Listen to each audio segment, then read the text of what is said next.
Last week, we saw British serial killer Steve Wright back in the Old Bailey as he confessed to the 1999 murder of 17-year-old Victoria Hall in Felixstowe, already serving a whole life sentence for the 2006 murders of 5 women in Ipswich. The judge sentenced him to an additional 40 years in prison. But why did he choose to confess this time, and how many other potential victims are there? You're listening to True Crime Catch Up. I'm Stuart Blues from British Murders, joined as ever by Adam Lloyd from UK True Crime. Hello. And every week we break down what's been happening in true crime, the major stories making headlines and the stranger ones that often slip under the radar. If you like these discussions, make sure you're following the show, subscribe on YouTube if that's where you're watching. And if you've got a moment, leave us a rating or a review. It's completely free. It helps the show reach a much wider audience. And with my patented, expertly read intro, Adam, are you ready to get into this one? What about last week before we get into it?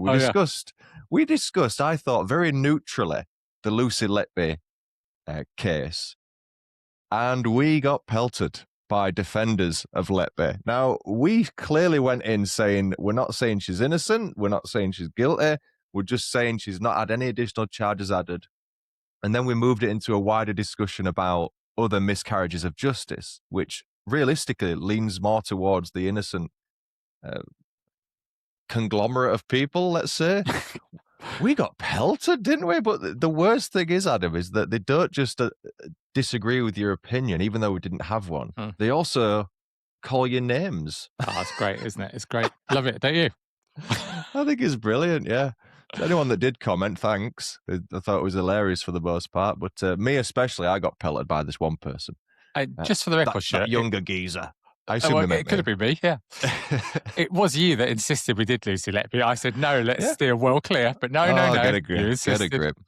We don't lie on this show. We do not lie on this show. Right, anyway, that's in the past now until we hear an update and we may cover it in the future. Let's talk about this one, Adam. Come on, lead us in. Okay, so we've all heard the sentencing of serial killer Steve Wright last week for the murder of Victoria Hall, or Vicky, she liked to be known. Just in case you aren't familiar with the details, she was killed 1999 in Felixstowe.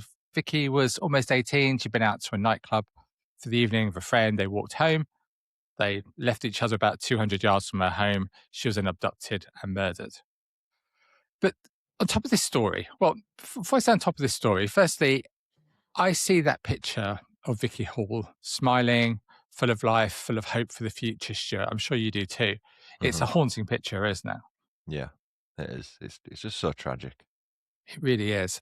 But look, I think there's 2 points that I really want to talk about. Firstly, and I know we always say it, you and I do support the police almost always.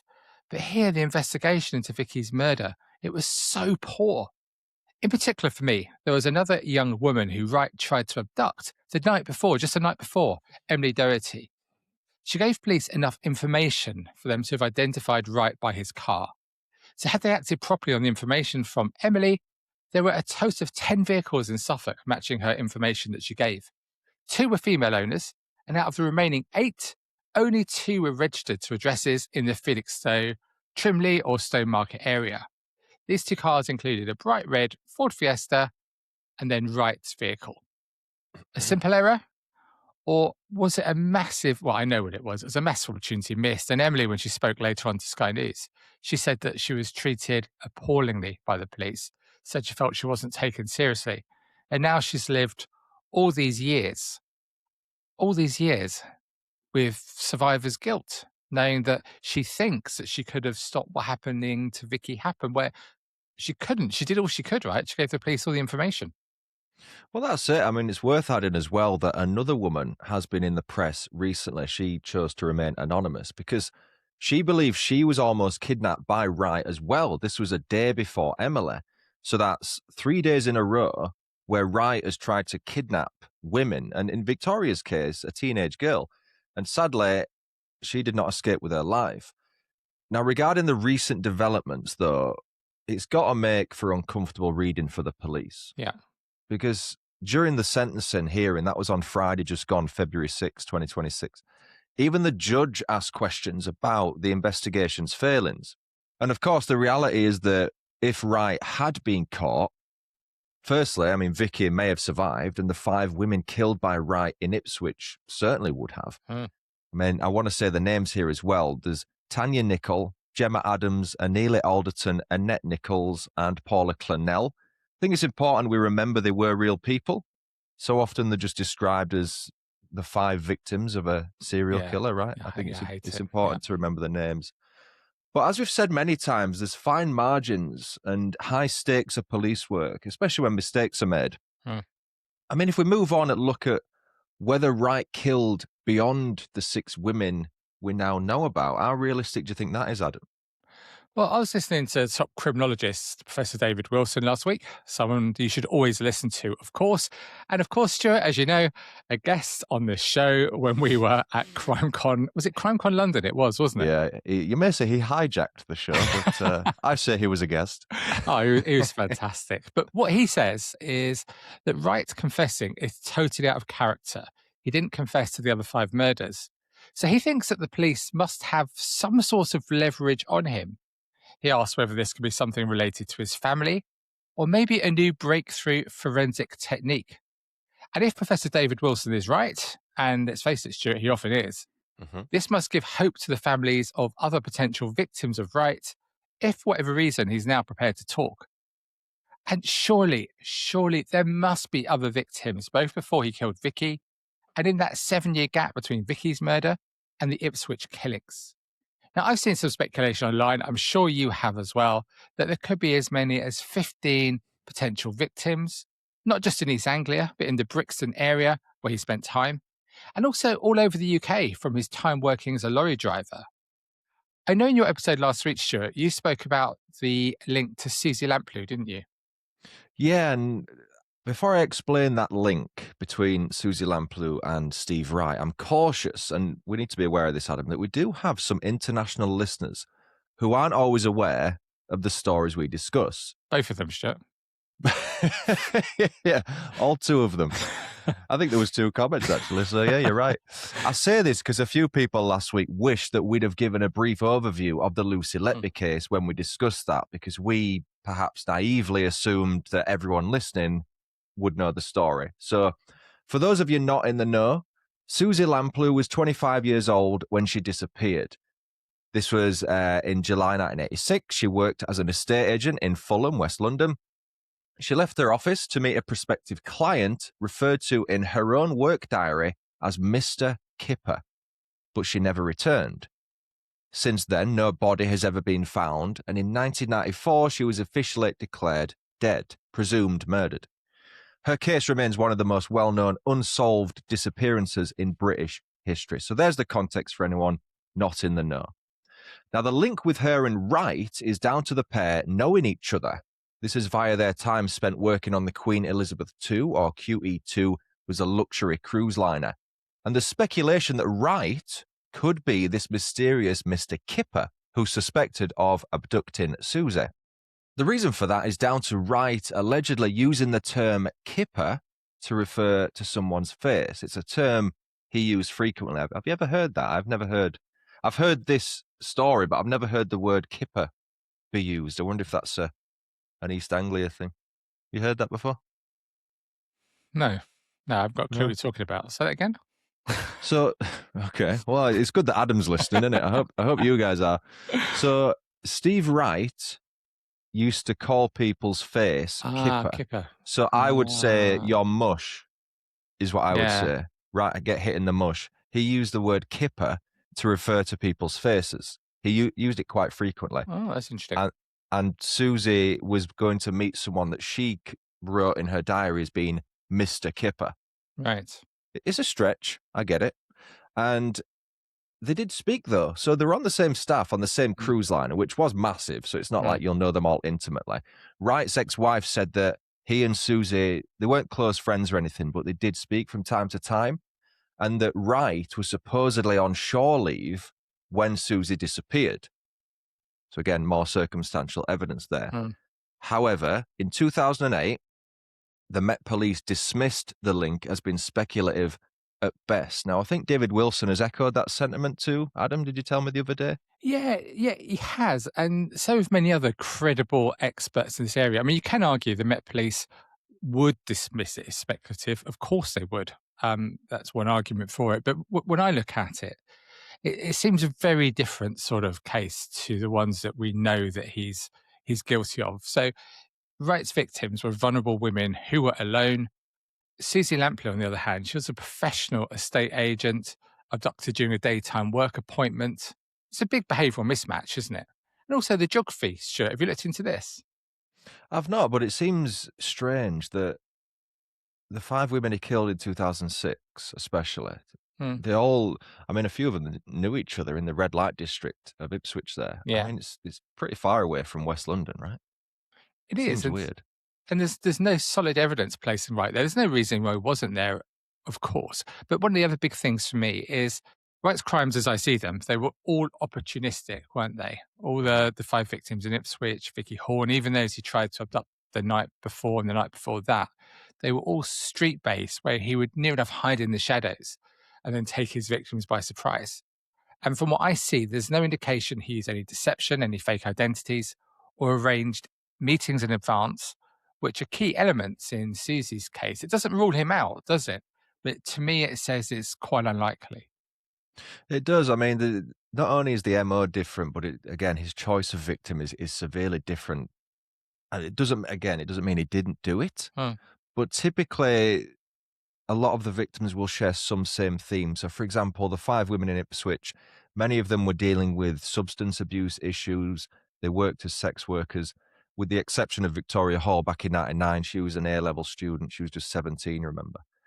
So, yeah, there is circumstantial evidence which makes you understand why people may link Wright with Susie. I mean, the fact they knew each other, worked on the same cruise liner, it's a big one. The Kipper thing, I get it. It's a bit of a stretch for me, but I don't know. It's a tough one, isn't it, that? Well, I think it's clear no. The big thing for me, it wasn't just sex workers he went for. What he went for, as I understand it, is vulnerable women. So the Yeah. woman he tried to abduct the night before, Vicky Hall, she'd been separated from her friends after This a is night Emily, out. right? Emily Yeah, Doherty. Emily, Yeah. sorry, yeah, a night out at the bandbox in Felixstowe. She'd been separated and then she was trailed by Wright. So he was always looking for vulnerable people. That's what he was looking for. But there are 2 that Professor David Wilson, 2 cases that he thinks are very likely to be victims of Wright. They are Amanda Duncan and Kelly Pratt. Let's talk about Amanda Duncan quickly. So she was last seen in July 1993 after she travelled to Ipswich the previous evening, actually to work as a sex worker. She had 2 young children.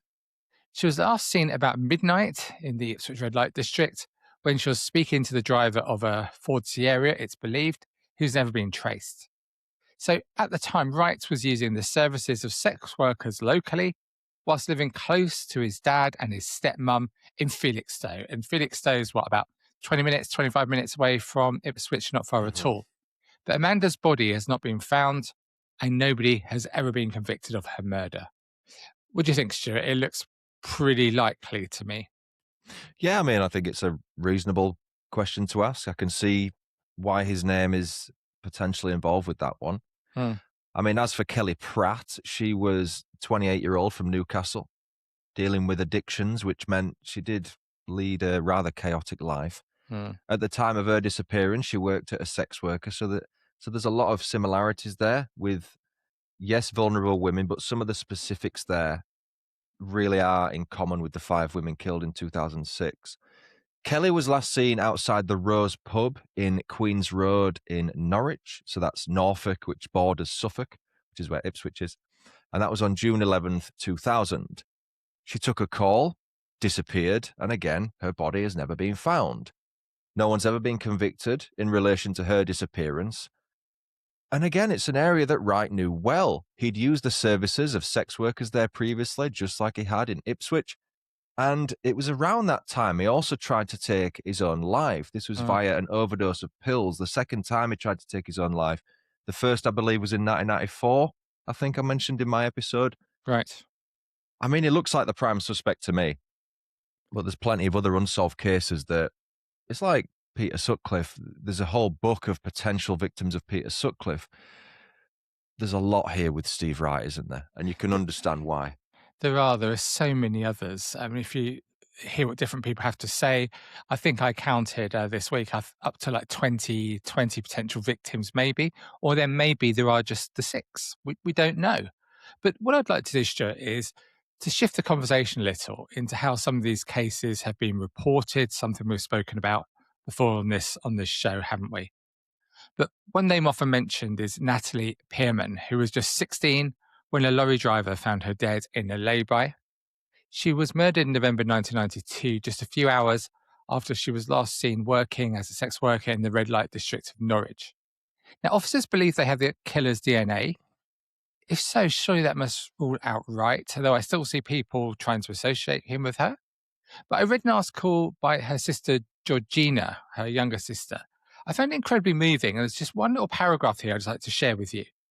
She said the following: I don't think the media assisted whatsoever because they were more focused on the fact that she was a sex worker than the fact that she was a child. I think that if she wasn't doing that job, the media portrayal of her would have been entirely different.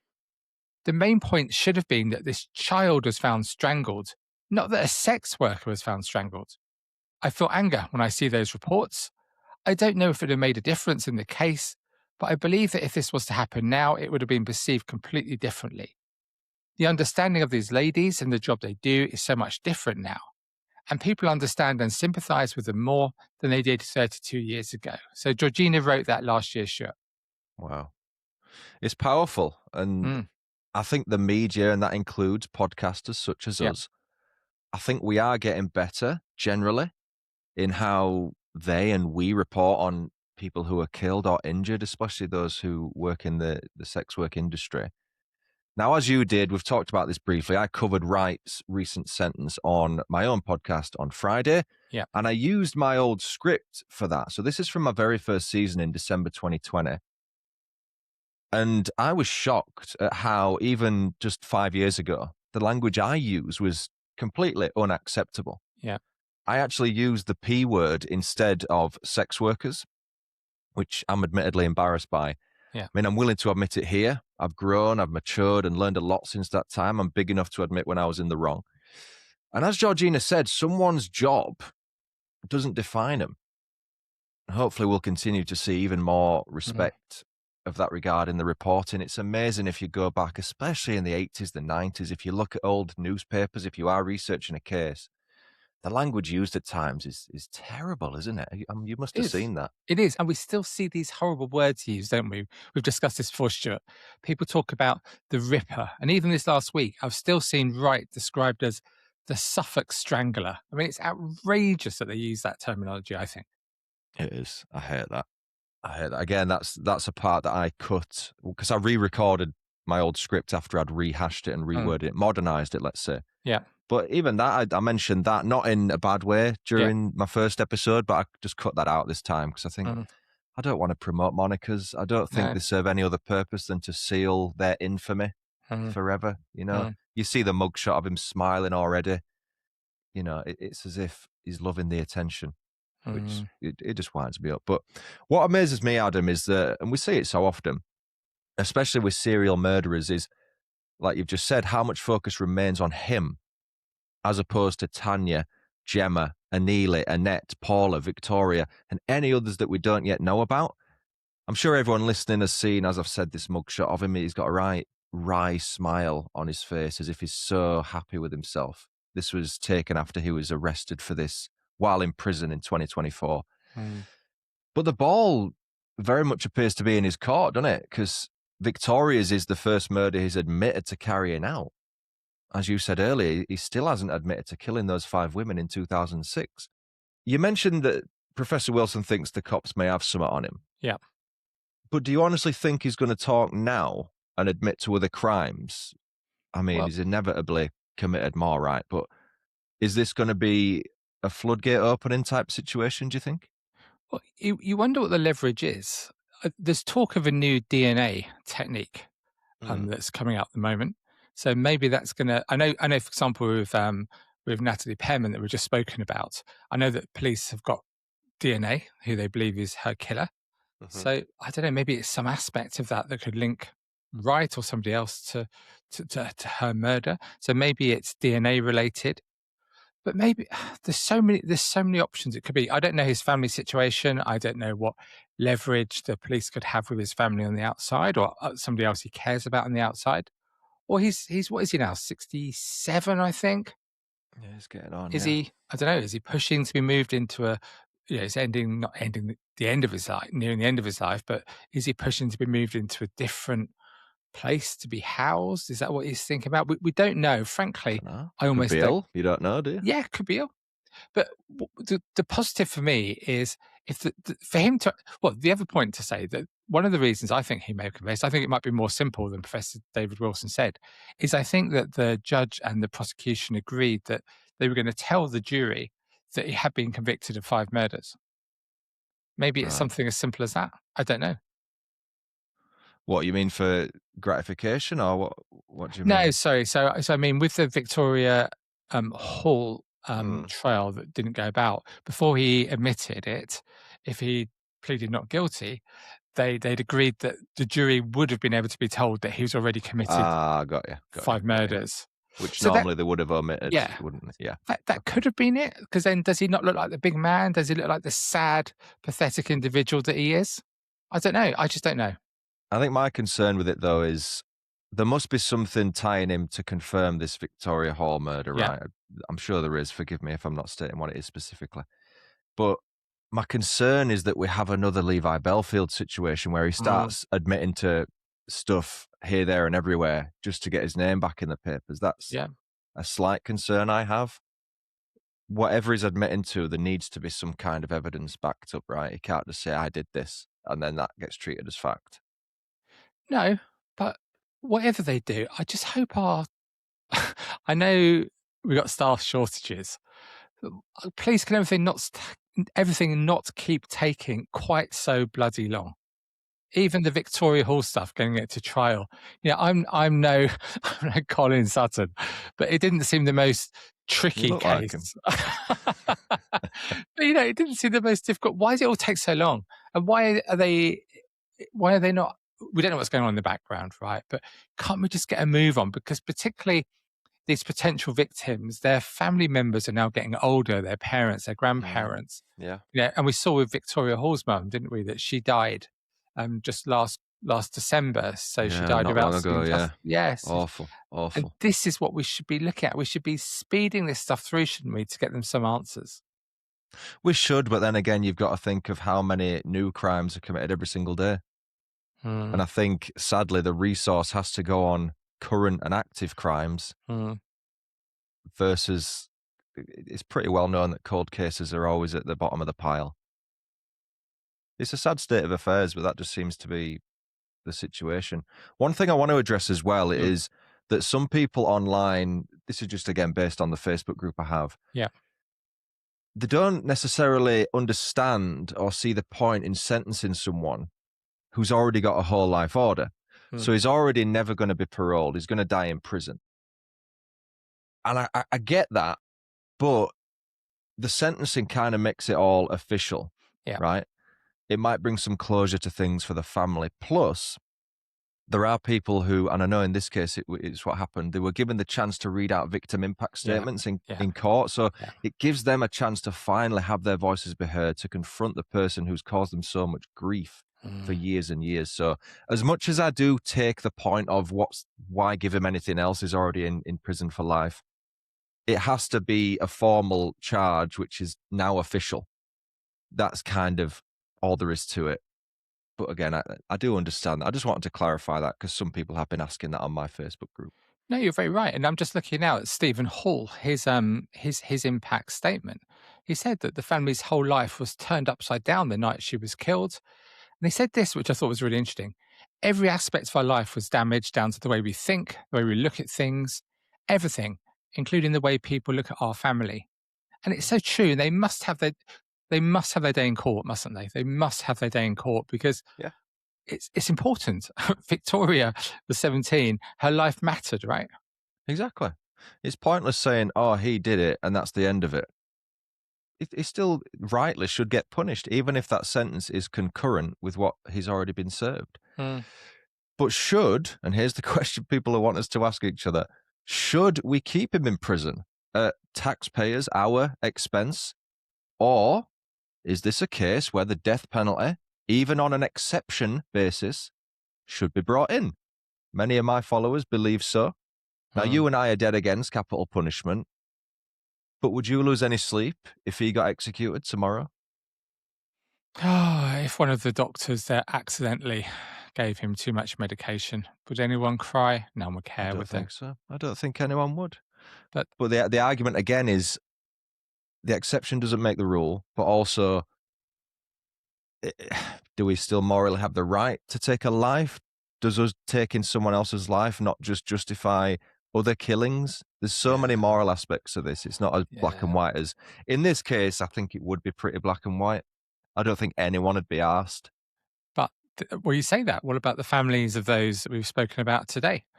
If we took the life, Maybe. Or maybe it would force him to confess. But either way, I know we both agree, Stu, that the state does not have the right to take a life. Yeah, but that is a great point, actually. So if there are other victims of Steve Wright and he gets executed, he will never be able to admit to them. That's a fantastic point. Yeah, thanks, Stuart. How good a point was it again? We've been doing this for 3 months and you've made a good point. So well done.